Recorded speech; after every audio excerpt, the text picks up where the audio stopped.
Hello guys, how are you? I'm Hardeep Singh. Welcome back to your own YouTube channel.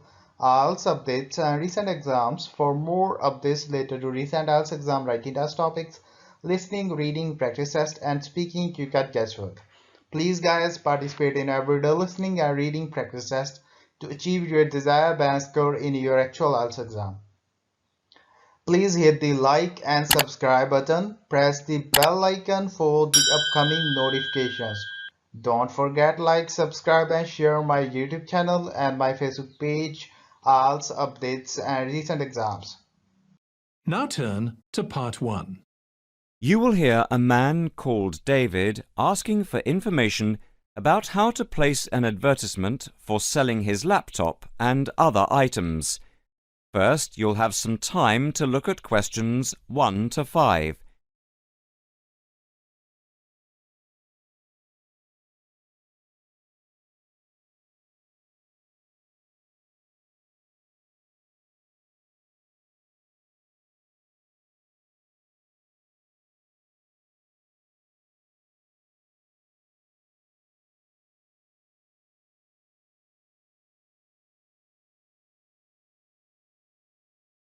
Listen carefully and answer questions 1 to 5. Hi, I'm Debbie. How can I help? Hi, my name's David. I'm just looking to place an advertisement on the main union notice board to sell a laptop and a few accessories, if that's possible. Sure, that's not a problem. I take it you are a member of the Students' Union? Yes, I am. Right then, I'll just get a form up, and as there is no one around, and it looks as if it's going to be quiet for a while, I'll just type the details straight into the computer for you. Thanks very much. No problem. Shall we just title it Laptop for Sale? Yeah, okay. Can you describe it generally? Well, it's in very good condition. In fact, it's hardly been used. Why are you selling it, if I may ask?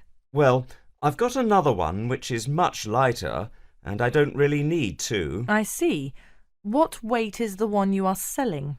It's 3.5 kilograms. That is heavy these days.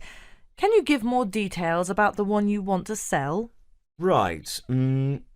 Well, it's an Allegro, and it's got all the latest programs. OK. What about the memory? The memory is only 0.5 gigabytes. And what about the screen size and the other features?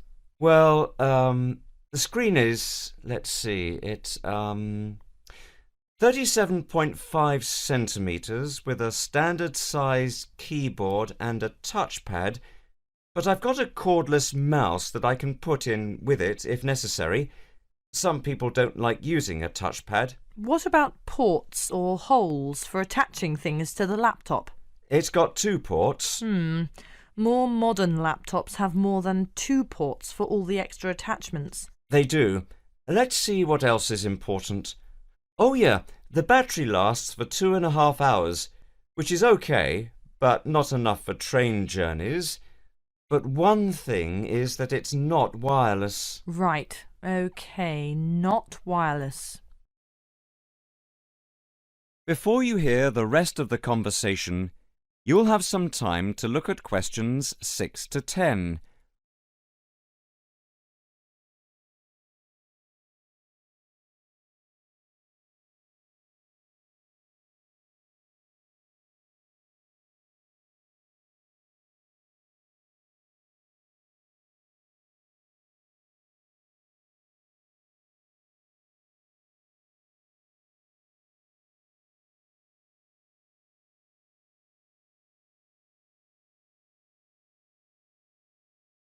Now listen and answer questions 6 to 10.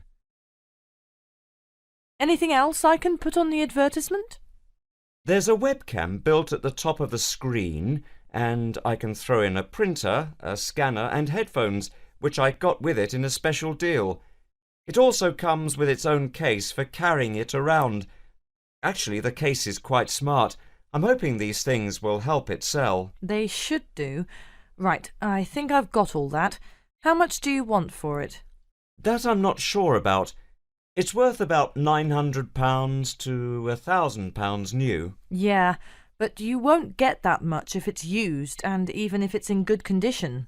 What about £500? I doubt if you'd get as much as that. More like £200 or £300. If you look at the notice board, there is one on there which is comparable to yours, and it's not more than about £250, I think. As little as that? I'm afraid so. Shall we say £300? OK, put that. Can I take some contact details for the advert? The name's David Bristow. Bristow? Yes, that's it. And a mobile or email? Both if you want. That's 09875 423387. That's it. If you send the picture, I'll add it and print it out and stick it up for you. OK, I can get that to you today. Right, I'll type in here, advert placed the 22nd of October. Fine, and good luck with the sale. Thanks. That is the end of part 1. You now have 1 minute to check your answers to part 1.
Part 2. You will hear an announcement made by an official for the preparation plans for the town's 250th anniversary celebrations. First, you'll have some time to look at questions 11 to 15.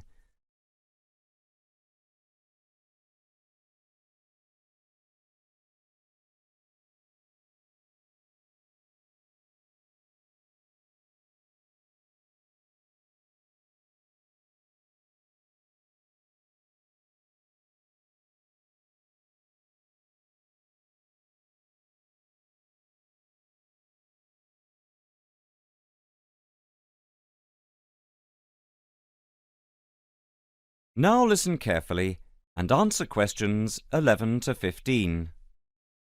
And now for the preparation plans for the town's 250th anniversary celebrations. We are going to follow the same system we had last year, but with a few changes to increase the party spirit. First of all, this time we are going to make the concert on the beach open to everyone without charge. This is because we have been given money by the council for the celebration, and also because last year we had so many problems with keeping people out who had not paid. And on top of this, people will not have to pay for refreshments either, as these are being donated. Right now, we are going to divide into 4 teams. The first one, the beach team, will be responsible for cleaning up the beach on the Saturday morning, picking up litter, bottles, plastic bags, wood, and anything else that's lying around. Everyone is meeting at the beach shop at 8 a.m. It's an early start, but we want to give everywhere a good, thorough clean. We have had permission from the council to close the beach to get it ready for the anniversary celebration on Sunday. The second team will be responsible for setting out seating in the square for the speeches and prize giving. Again, an early start is preferable, but the vans with the seats can't be there until 9 a.m. So shall we say that everyone should meet at the village hall at 9:30? Starting then will allow extra time if the vans are late. Before you hear the rest of the talk, you will have some time to look at questions 16 to 20.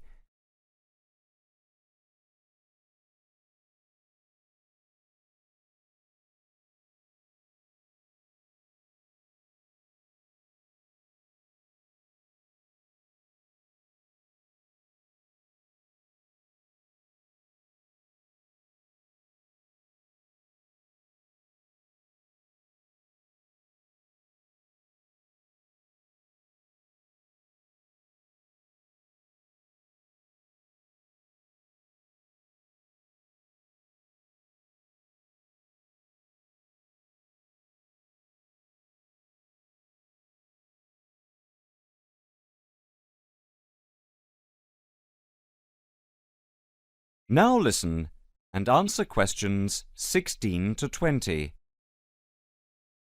Now the third team will be the judges. For each of the various competitions we will have 3 judges. On the whole, they will have had experience of judging before. There will be a boat race, a swimming competition, and the best fancy dress. A cash prize will be given to the winner in each category, and for the 2 runners-up there will be book tokens. There is a sponsored mini-marathon, and by the deadline lunchtime today, we had 263 applicants with ages ranging from 15 to 60. That's 80 more than last year. Each entrant has paid a £20 registration fee to enter, and all the profits will go to the local children's hospital to help fund much-needed specialist apparatus. The 4th team consists of the wardens for the day itself. We are expecting at least 10,000 people if last year is anything to go by. The fields near the entrance to the beach can be used as car parks, and we need wardens to help make sure the actual parking is more organised than last year, which was a mess. We also need someone to be in charge of the first aid, which will be at the entrance to the beach. Finally, we need some volunteers for the clean-up. Last year we didn't do this very well, and so the council has agreed to provide large bags to collect all the recyclable material like glass and plastic, etc. But we have to deal with the rest, like leftover food, ourselves. We don't want to leave piles of rotten food around or dangerous bottles. That is the end of part 2. You now have 30 seconds to check your answers to part 2.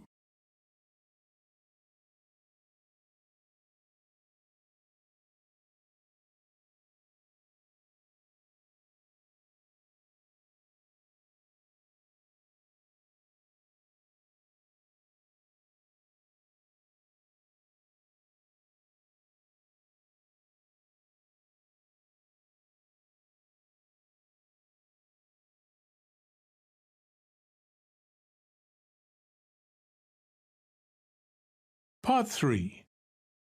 You will hear a tutor and a student discussing a research project.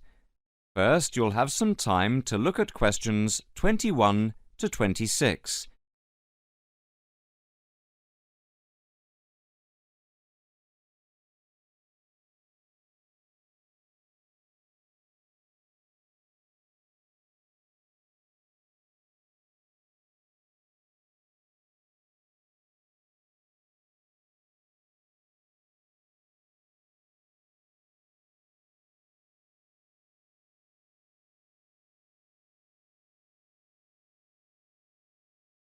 Now listen carefully and answer questions 21 to 26. OK, is everyone ready? Over the past 2 weeks, we've been listening to different students giving a presentation on their research projects. So, for this morning's session, I'd like to invite Susan to take the floor. For my project, I looked at different types of study techniques and tried to ascertain what students' opinions of the different methods were. I began with lectures because, of course, they're something we're all familiar with. Now, the problem with lectures is that you have to sit and listen for quite a long time, sometimes maybe as much as 1 hour, yet people's average concentration span is only about 20 minutes. This means, of course, within the first half an hour, most people actually stop listening. Not consciously, of course, but you know what it's like. Your mind tends to, well, kind of wander. You start thinking about what you're going to have for dinner, or about the party you attended last night. So I wanted to know what the most effective method of taking down all the important points was. Susan, if I may interrupt you, what's your strategy for listening to lectures? Personally, I always record the lectures.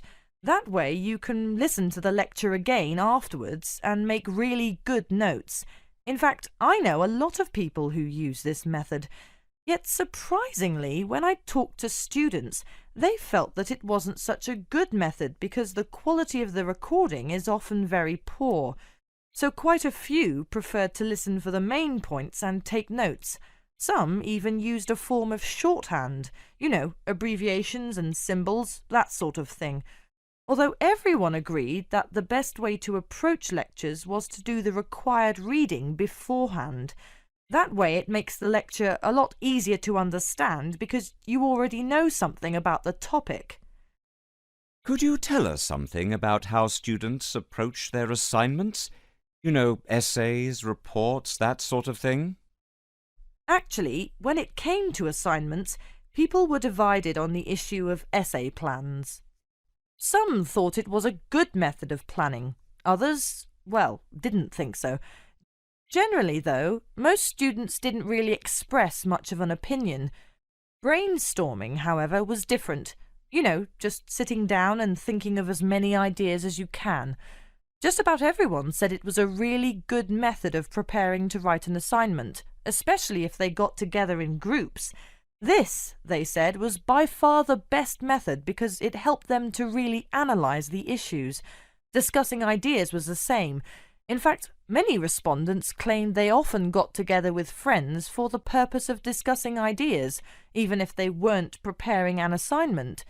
They said it helped them to understand the lectures better and, surprisingly enough, get better grades in their exams.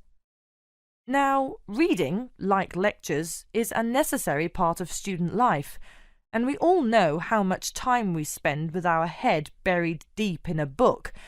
But what exactly is the best way to read? Well, I discovered that hardly anyone tries to read the whole book or even whole chapters, but skim reading came out a real favourite. The majority of students I spoke to, in fact, found this to be a really effective technique because it saved lots of time and it meant they could absorb far more knowledge this way. Before you hear the rest of the conversation, you'll have some time to look at questions 27 to 30.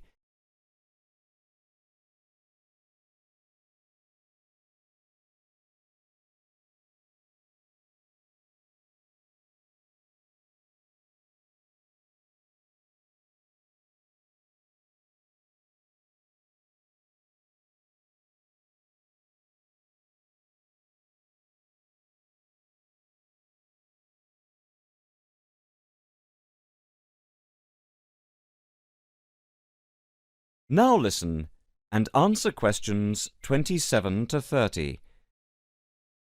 Susan, in your opinion, what do you think is the biggest problem students face at university? Time management.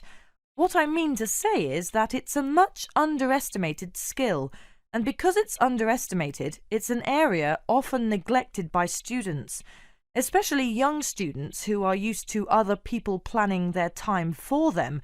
So I set about asking students exactly how they planned their time. Interestingly, however, nearly everyone said that time management was significant, yet few people actually used the technique. Most commented that they were too busy with their studies. When it came to studies, I found that the vast majority of students worked part-time, generally in the evening, which most respondents claimed was the best time to study because they'd been thinking about the subject all day and many ideas were fresh in their minds. In fact, they said having to work was the biggest burden they had because it meant they couldn't study in an evening and had to study on weekends instead, when they needed to relax and forget about their studies. A few of the respondents even said they got up early in the morning to study. On the whole, I found that time management is most people's biggest problem, and I feel that more should be done by the university to help students to plan their time more effectively. Sorry, Susan, but I'm going to have to ask you to start wrapping up now. We're quickly running out of time. OK, well, the final component of my research was the dreaded exams. Now, I don't know about you, but I really hate exams. But when I talked to the students, I found that some students actually liked them. They were very much in the minority, though, and most students preferred not to have them. I was, of course, interested to learn just how students prepare for their midterm and end-of-term exams, and here people were evenly divided on the issue. I found that most of the younger students preferred to cram. That is to say, they'd spend many hours just before the exam trying to learn as much as possible. Some even said they stayed up all night and never went to bed, and this was because they were too interested in their social life to pay much attention to exams during the term. Older students, however, were much more conservative. They tended to read much more widely and spend time thinking about the topic, making notes and so forth. They did revise, of course, but they rarely spent time cramming. Cramming, they said, is of no use because you only remember the information for the duration of the exam and forget it afterwards. That is the end of Part 3. You now have 30 seconds to check your answers to Part 3.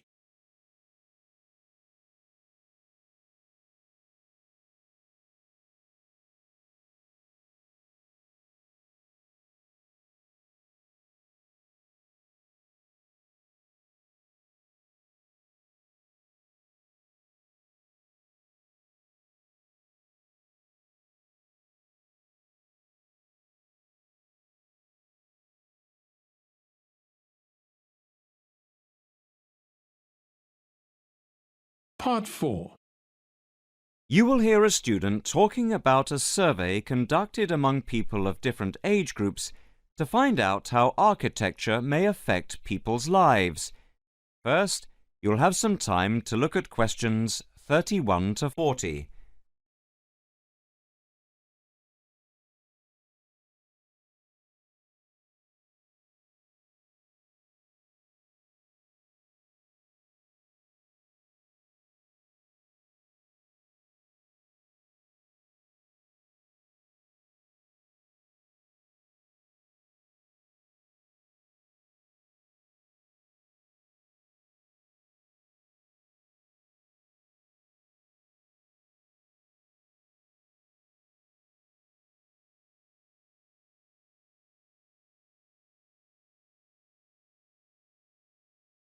Now listen carefully and answer questions 31 to 40. My group has been doing a project on the importance of architecture in people's lives and whether it has any impact on the lives of people in general. The main part I have played is in the collection of data to find out what effect, if any, various buildings have on people's mood, i.e., whether ugly buildings make people unhappy and whether beautiful buildings do the opposite.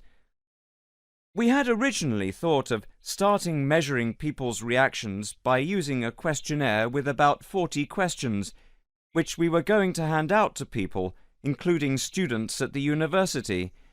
But we were worried that doing the questionnaire would be too time-consuming for people to fill in, so we gave up the idea. I then asked several of the postgraduate students for advice. One of them came up with the simple idea of showing people images of various buildings from different eras and styles instead of giving out the questionnaire, and asking them to indicate how they felt on a scale of 1 to 5 about the images, where 1 was unhappy and 5 was very happy. People would also be given the option of not saying what they felt. Using the scale meant that it would be much simpler to record people's reactions. I decided to follow this advice, and so the first stage was to collect a large number of images. I used Google to print off colour images of views of houses and apartment blocks where people live, and different types of buildings where they work. I started with about 30 or 40 and reduced them to 10 images. Media resources in the Amory building at the Judd Street branch of the university helped me produce the final images. I had them blown up to A4 size and we used colour rather than black and white to make the detail on the images clearer. We made 5 sets of images, and for protection when handling, we pasted the images onto hard card. Then, using a machine to wrap them with plastic, we laminated the cards. 5 of us targeted different age groups. We went to a local school where we obtained permission to ask a group of teenagers between 11 and 18. We also asked a sample of the general public, including tourists from all over the world, as they exited the Tate Modern in London, what they thought. We aimed to ask people from different age groups, namely 20 to 40 and 50 and over. What our group learnt most from the project was first of all the value of teamwork, and secondly, we found that we had to appoint a leader to stop us pulling in different directions and falling apart, so this turned out to be an invaluable lesson for all of us. As to the findings, for us they proved intriguing. In the end, the sample consisted of 311 respondents. I thought initially that people wouldn't be interested in taking part. With the youngest age group, their reaction was very mixed. It was clear that the youngest group had no pattern of preference at all, as they frequently gave no reaction to the pictures. For the 20 to 40 age group, we found that they tended to score more in the middle range, around 3. We found that out of the 3 groups, the most likely to be favourably affected by the images, that is, they were more likely to score the images as 5, were those aged 50 and above. And nobody in this age group failed to say what their reaction was, which was unique for the 3 groups. In total, I have to say that about 71 people indicated that they had no reaction at all to an image. Our general conclusion is that we need to find out more about why people react as they do, by perhaps giving them a chance to give reasons for their decisions. I would like to finish there and give my teammates a chance to add anything I have missed or take any questions or suggestions. That is the end of part 4. You would now have 10 minutes to transfer your answers to the answer sheet. So guys, don't forget like, subscribe and share my YouTube channel and my Facebook page. IELTS updates and recent exams. For more updates related to recent IELTS exam writing as topics, listening, reading, practice test and speaking, you got guesswork. Please guys, participate in everyday new IELTS listening and reading practice tests to achieve your desired band score in your actual IELTS exam. For more IELTS material, visit my official website www.ieltsupdatesandrecentexams.com. The link is given below in the description. If you need PDF files of latest IELTS material, then please join my Telegram channel. So guys, please write your score below the comment section.